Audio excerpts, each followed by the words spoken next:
بسم اللہ الرحمن الرحیم۔ سورہ یونس کا آغاز کریں گے۔ 11واں پارہ ہے۔ بسم اللہ الرحمن الرحیم۔ الف لام را تلک آیات الکتاب الحکیم۔ اور اس صورت میں حضرت یونس علیہ السلام اور آپ کی قوم کا ذکر ہوا، جس وجہ سے اس صورت کو سورہ یونس کہا جاتا ہے۔ سورہ یونس مکی سورہ مبارکہ ہے، اور اس میں تقریباً وہ مضامین جو مکی صورتوں میں بار بار دہرائے جاتے ہیں وہ ذکر کیے گئے۔ مثلا کفار کے لیے یہ سمجھنا مشکل تھا کہ کیسے اللہ تعالیٰ ایک انسان کو رسول بناتا ہے، یہ کائنات جو تخلیق کی گئی ہے اس کو چلانے والا ایک رب کیسے ہو سکتا ہے۔ بتوں کو انہوں نے خدا سمجھا ہوا تھا کہ یہ اللہ کے نائب ہیں، یا جو بھی رب ہے اس نے آگے اختیارات ان کے سپرد کیے ہیں اور یہ کائنات کو چلا رہے ہیں۔ وہ یعنی عقل کا آدمی یہ اندازہ دیکھے کہ بتوں کو تو خدا سمجھ رہے ہیں جن کو اپنے ہاتھوں سے بنایا، اور جو خالق کائنات ہے، حقیقی خدا ہے، اس کے بارے میں شک و شبہ میں مبتلا ہے کہ اس کائنات کو چلانے والا ایک خدا کیسے ہو سکتا ہے۔ اور پھر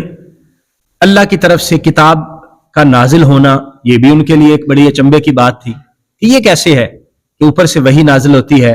اور یہ فرماتے ہیں کہ یہ مجھ پر وحی آئی، ایک انسان کا رسول ہونا، یہ سارے وہ اعتراضات تھے۔ پھر دوبارہ زندہ کیا جانا، مرنے کے بعد دوبارہ زندہ کیسے کیا جائے گا۔ مکی زندگی کے اندر نبی کریم صلی اللہ علیہ وسلم کو اکثر و بیشتر اس طرح کے سوالات کا سامنا رہا، اور کفار اس طرح کے اعتراضات کرتے رہے۔ پھر نبی کریم صلی اللہ علیہ وآلہ وسلم کے معجزات دیکھتے، حضور علیہ الصلوۃ والسلام جب ان کو کوئی معجزہ دکھاتے تو پھر بجائے اس کے کہ قبول کر لیں ان کو جادوگر کہنا شروع کر دیتے۔ تو اللہ تعالیٰ نے قرآن مجید کی جو مکی صورتیں ہیں، آیات مبارکہ جو مکہ میں نازل ہوئیں، ان میں اکثر ان چیزوں کو فوکس فرمایا اور ان کے بیانات اور جوابات ارشاد فرمائے۔ یہاں آغاز قرآن مجید کے حوالے سے ہو رہا ہے کہ قرآن مجید کو پڑھو، تلاوت کرو، اس کی آیات مبارکہ کس قدر حکمت آموز آیات ہیں، اور انسانی زندگی کو کیسے بہتر بنانے کے لیے یہ آیات کارآمد ہیں۔ ان کو پڑھو اور ان سے نصیحت حاصل کرو۔ پھر دنیا کائنات ہے، اس میں غور و فکر کرو۔ آسمانوں زمین ہے، سورج چاند ستارے اللہ تعالیٰ نے تخلیق کیے، ان میں غور و فکر کرو تو تمہیں خود پتہ چلے گا کہ اس کو بنانے والا، ساری کائنات کو بنانے والا ایک ہی خدا ہو سکتا ہے، کیونکہ اگر علیحدہ علیحدہ ہوتے تو پھر ایسا اختلاف ہوتا کہ یہ کائنات کبھی بھی ایک ردھم کے ساتھ اور ایک سیکوینس کے ساتھ جیسے چل رہی ہے ایسے کبھی نہ چلتے۔ یہ وحدہ لا شریک کی ہی کاریگری ہے جس نے اس کائنات کو بنایا ہے اور وہی تدبیر فرما رہا ہے۔ الف لام را، یہ حروف مقطعات ہیں، سورتوں کے شروع میں آئے اور ان کے معانی کو ہمارے سامنے بیان نہیں کیا گیا، واضح نہیں فرمایا گیا۔ اللہ تعالیٰ کی حکمت ہے۔ مفسرین کرام فرماتے ہیں کہ اس کا معنی اللہ اور اس کے رسول صلی اللہ علیہ وآلہ وسلم جانتے ہیں، اور پھر رسول اللہ صلی اللہ علیہ وسلم کے وہ امتی جن کو اللہ تعالیٰ نے خصوصی علوم عطا فرمائے، ان کو ان حروف کے یا اس طرح کی آیات متشابہات، ان کے معانی کا علم ہوتا ہے، جس کو قرآن مجید نے سورہ آل عمران کے آغاز میں ذکر کیا کہ قرآن کے اندر ایسی آیات بھی رکھی گئیں جو آیات متشابہات ہیں، جن کے معنی کو واضح نہیں کیا گیا، اس میں بھی حکمتیں ہیں، اور اللہ تبارک و تعالیٰ اس کے ذریعے بھی اہل ایمان کا بھی امتحان لیتا ہے کہ ہمیں سمجھ نہیں آتی، لیکن چونکہ یہ وحی الہی ہے ہم مانتے ہیں کہ اللہ تعالیٰ کا کلام ہے اور اللہ کی وحی ہے۔ تلک آیات الکتاب الحکیم، یہ حکمت والی کتاب کی آیات ہیں۔ اکان للناس عجبا، کیا لوگوں کے لیے یہ بات تعجب کی بات ہے۔ ان اوحینا، کہ ہم نے وحی کی الی رجل منہم، انہی میں سے ایک آدمی کی طرف، یعنی نبی کریم صلی اللہ علیہ وآلہ وسلم عرب میں ہی آپ کی تخلیق ہوئی، آپ عرب میں پیدا ہوئے اور عرب میں پلے بڑھے، وہی مکہ المکرمہ میں آپ کی ولادت بھی ہے، آپ کا بچپنا بھی، جوانی بھی وہی گزرتی ہے۔ پھر جب وحی الہی نازل ہوتی ہے اور حضور اعلان نبوت فرماتے ہیں تو لوگ اس بات پہ حیرانگی کا اظہار کرتے ہیں کہ یہ کیسے ممکن ہے کہ ایک انسان پر وحی نازل ہوئے، وہ تو فرشتہ ہونا چاہیے تھا یا کسی اور مخلوق میں سے کوئی شخص ہو یا کسی اور مخلوق کا فرد ہو جس پر وحی نازل ہو، انسان پر وحی کیسے نازل ہو سکتی ہے؟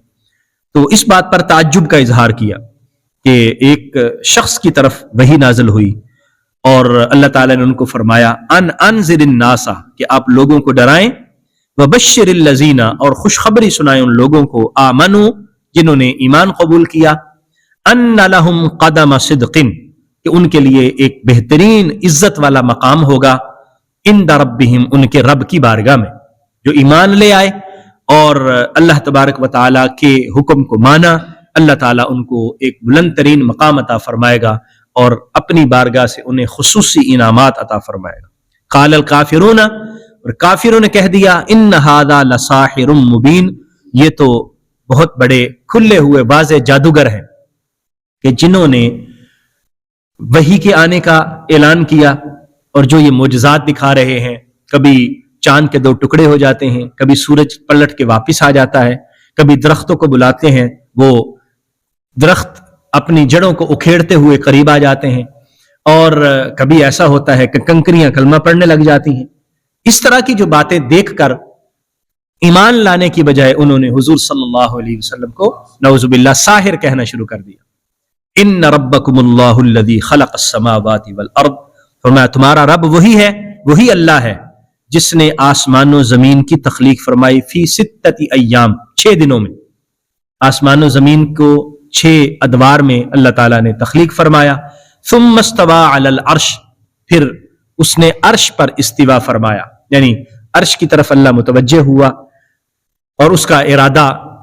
عرش اور اس کی تدبیر کی طرف ہوا۔ یدبر الامر، معاملات کی وہی تدبیر فرماتا ہے، یعنی کائنات کے سارے جو معاملات چل رہے ہیں اصل میں اللہ کے حکم اور اس کی تدبیر کے مطابق چل رہے ہیں۔ ما من شفیع الا من بعد اذن، کوئی بھی سفارشی نہیں ہوگا مگر اس کی اجازت کے بغیر، یعنی اجازت کے بعد کوئی بھی اللہ کی اجازت کے بغیر سفارش نہیں کر سکے گا، اس کی اجازت کے بعد ہی سفارش ممکن ہے۔ اللہ تبارک و تعالیٰ قیامت کے دن، ہم نے احادیث مبارکہ تفصیل سے اس کا بیان پڑھا کہ نبی کریم صلی اللہ علیہ وآلہ وسلم نے صحابہ کرام کو یہ بات ارشاد فرمائی کہ سارے کے سارے لوگ پریشان ہوں گے، حضرت آدم کے پاس جائیں گے، وہ منع فرما دیں گے کہ میں اللہ کی بارگاہ میں تمہاری کوئی بات نہیں کروں گا، پھر اسی طرح حضرت نوح کے پاس، پھر حضرت ابراہیم کے پاس، چلتے چلتے حضرت عیسیٰ کے پاس آئیں گے اور حضرت عیسیٰ علیہ السلام ان کو کہیں گے کہ میں تمہیں بتاتا ہوں ایک ایسی ہستی کہ جو آج اللہ کی بارگاہ میں سفارش کرے گی۔ پھر نبی کریم صلی اللہ علیہ وسلم کی خدمت میں ان کو بھیجیں گے، حضور صلی اللہ علیہ وآلہ وسلم اللہ کی بارگاہ میں سجدہ ریز ہو جائیں گے، اللہ کی حمد و ثنا کریں گے۔ پھر اللہ تعالیٰ اپنے پیارے نبی صلی اللہ علیہ وسلم کو فرمائے گا کہ محبوب اپنا سر اوپر اٹھائیں، آپ کہیں کیا کہتے ہیں، آپ مانگیں کیا مانگتے ہیں، آپ سفارش کریں کس کی سفارش کرتے ہیں۔ صحیح احادیث مبارکہ میں اس شفاعت کا ذکر ہے کہ اللہ تعالیٰ اپنے پیارے نبی صلی اللہ علیہ وسلم کو اجازت عطا فرمائے گا، وہ سفارش کریں۔ پھر اس کے بعد دیگر انبیاء کرام کو اجازت ملے گی اور دیگر لوگوں کو بھی اجازت ملے گی، نیک لوگوں کو اجازت ملے گی، یہاں تک کہ قرآن مجید بھی شفاعت کرے گا۔ اور رمضان کا بھی ذکر ہے حدیث مبارکہ میں، نبی کریم صلی اللہ علیہ وسلم نے فرمایا کہ رمضان اور قرآن قیامت کے دن اللہ کی بارگاہ میں سفارش کریں گے۔ رمضان کہے گا یا اللہ یہ بھوک اور پیاس برداشت کرتا رہا، روزے رکھتا رہا، تو میری سفارش کو کسی کے حق میں قبول فرما۔ اسی طرح قرآن کہے گا یہ میری تلاوت کرتا رہا اور مجھے پڑھتا رہا، یا اللہ میری سفارش اس کے حق میں قبول فرما۔ یہاں تک کہ نبی کریم صلی اللہ علیہ وسلم نے فرمایا کہ جو چھوٹے بچے انتقال کر جاتے ہیں، تو یعنی جو پیٹ میں ہی ابھی مکمل تخلیق نہیں ہوئی یا پیدا ہوئے فوراً انتقال کر گئے، چھوٹی عمر میں انتقال کر گئے، قیامت کے دن وہ بھی اپنے والدین کی سفارش کریں گے اللہ کی بارگاہ میں اور اللہ کی بارگاہ میں گزارش کریں گے۔ یہاں تک کہ اگر کسی نے کسی کو وضو کروایا ہوگا، کسی کو پانی کا گھونٹ پلایا ہوگا، تو وہ بھی اس کو کہے گا کہ دیکھو تجھے میں نے پانی کا گھونٹ پلایا تھا، تجھے میں نے وضو کروایا تھا، اور وہ جو نیک بندہ ہے اللہ کی بارگاہ میں عرض کرے گا مالک اس نے مجھے وضو کروایا تھا، آج میری بات کو اس کے حق میں قبول فرما لے۔ تو لیکن یہ سارے کا سارا کب ہوگا؟ یہ اللہ کی اجازت کے ساتھ ہوگا، اللہ کی اجازت کے بغیر کچھ بھی نہیں ہوگا۔ تو فرمایا جو بھی سفارشی ہوں گے وہ اللہ کی اجازت سے ہوں گے۔ ذالکم اللہ ربکم، یہی تو تمہارا رب ہے، فاعبدوہ، بس اسی کی عبادت کرو. یعنی سفارش بھی ہوگی تو اللہ کے حکم سے ہوگی، تو پھر ہمیں اللہ سے تعلق جوڑنا چاہیے، اللہ کی عبادت کرنی چاہیے اور اللہ کے حضور اپنی بندگی پیش کرنی چاہیے. افلا تذکرون، کیا تم نصیحت حاصل نہیں کرو گے؟ یہ ساری چیزوں کو دیکھ کر، آسمان و زمین کی تخلیق کو دیکھ کر اور کائنات کے تمام امور کی تدبیر کو دیکھ کر، پھر بھی اگر ہم اللہ پر ایمان نہ لائیں تو پھر یہ ہماری کم علمی اور کم عقلی ہے. اللہ تعالیٰ سے دعا ہے کہ اللہ تعالیٰ ہمیں سمجھنے کی، ایمان کو مضبوط رکھنے کی اور عمل صالح کی توفیق عطا فرمائے. آمین. وآخر دعوانا ان الحمد للہ رب العالمین.